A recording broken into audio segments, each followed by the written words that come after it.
Welcome to Furniture Industry News, your source for the latest updates that matter to furniture professionals. I'm here with your industry briefing for Thursday, August 8th, 2025. Let's start with the big story everyone's talking about, tariffs. The furniture industry is facing some serious headwinds as President Trump's latest tariff escalation is now expected to significantly impact 2025 import levels. According to the Global Port Tracker report from the National Retail Federation and Hackett Associates, import cargo volume at major container ports could end this year down 5.6% compared to 2024. These tariffs, which took effect at midnight on August 7th, represent the highest rates since the Great Depression. For furniture professionals relying on imported goods, this creates real uncertainty about pricing and availability. The impact isn't theoretical. We're already seeing it play out at trade shows. At the recent Las Vegas market, vendors dealt directly with buyer caution and uncertainty. Most exhibitors described showroom traffic as light to moderate, which isn't unusual for summer, but buyers were clearly hesitant about long-term planning.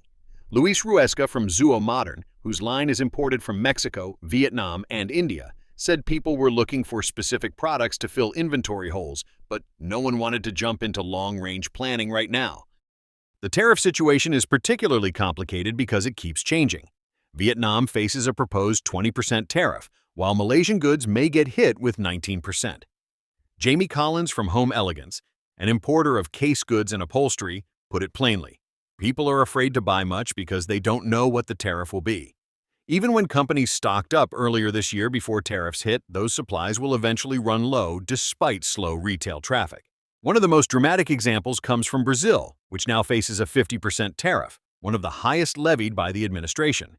This particularly affects leather suppliers like JBS Kuros USA, a major supplier for upholstered furniture. The company sources about 99% of its raw materials from Brazil but processes leather in different locations worldwide. This means final tariff rates depend on where the leather is ultimately shipped from. 20% from Vietnam, 15% from Italy, but potentially 50% if shipped directly from Brazil. Despite lighter attendance at the Las Vegas market, many companies found ways to make the most of it.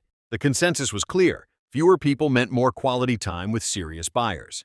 Companies like Hooker Furnishings reported strong, productive meetings with their largest partners and built momentum for upcoming product launches. The theme seemed to be capturing market share while competitors pull back. Interestingly, one bright spot at the market was the focus on artificial intelligence. Industry veteran Jake Friedman presented information about how furniture retailers can use AI to boost sales and customer engagement. The statistics are compelling.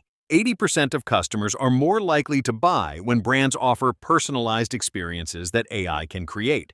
Top retailers are already using AI for personalized homepages, retargeted ads with 40% higher returns, and chatbots that handle over 60% of pre-sale inquiries. The bedding sector at Las Vegas market had its own focus, lifting margins. With light retail attendance, bedding companies concentrated on supporting their retail partners with creative marketing programs designed to bring consumers into stores. Spring Air launched a new website highlighting their 3 most popular collections and plans, influencer campaigns, and a Reddit push. The message was clear. Retailers need traffic right now, and manufacturers are stepping up to help drive it. Looking at the broader market data, the picture is mixed but concerning. Residential furniture new orders and shipments were down slightly from May 2024, according to Smith Leonard's latest Furniture Insights report.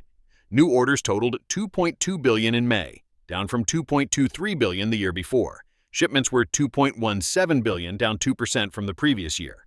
The silver lining is that new orders were up 11% from April, suggesting some month-to-month improvement.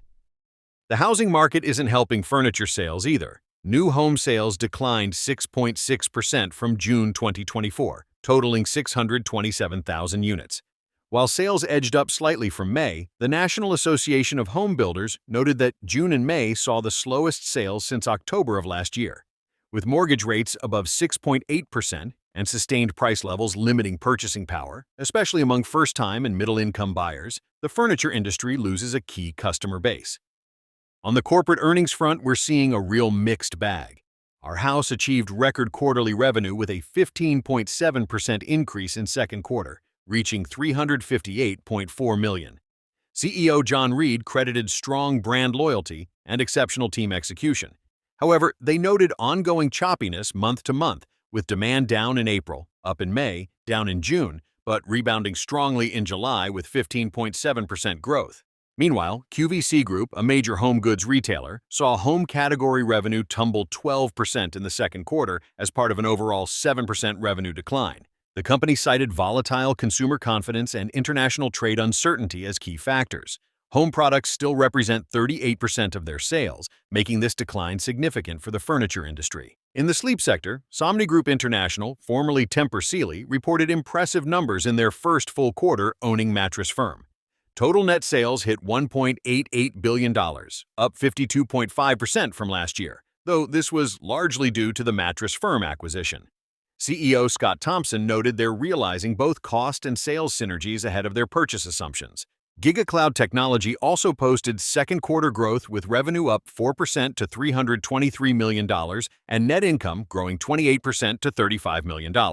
However, they're bracing for tariff impact in third quarter, expecting about a 2.5% gross margin headwind from products procured at higher costs during the April tariff spike. Finally, some positive sustainability news from Flex Steel Industries, which released their FY 2024 impact report showing significant environmental progress. They've planted over 39,000 trees from the Carolinas to Georgia, restored 25 acres of forest, and eliminated styrofoam in 60% of their product line, replacing it with recyclable materials. The furniture industry continues navigating challenging waters with tariff uncertainty, housing market weakness, and cautious consumers. However, companies are finding ways to adapt through diversified sourcing, technology adoption, and strategic partnerships. The key seems to be staying flexible while maintaining focus on customer value and operational efficiency. That wraps up today's furniture industry news. If this briefing helped you stay informed about what's happening in our industry, please subscribe to the podcast to make sure you don't miss future episodes. We'll be back with more industry updates soon.